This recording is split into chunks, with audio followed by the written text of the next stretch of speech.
նախաձեռնություն, որով հանդես եկավ Եվրոդաշինքը ու ցուցակ, որը գլխավորում է Լևոն Բարսեղյանը։ Ինչու հենց իրենց պետք է տակ դուք գյումրեցիք ձեր ձայնը։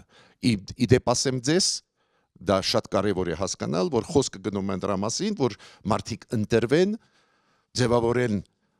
ֆրակցիա Գյումրու խորհրդում։ Այլ ֆրակցիաներ էլ կլինեն օրենքի համաձայն, բայց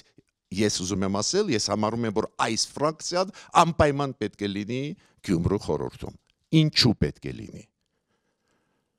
Առաջինը դրա պատճառով, որ լավ թիմ է ու Լևոն Բարսեղյանը ունի մեծ փորձ հենց տեղական ինքնակառավարման ոլորտում։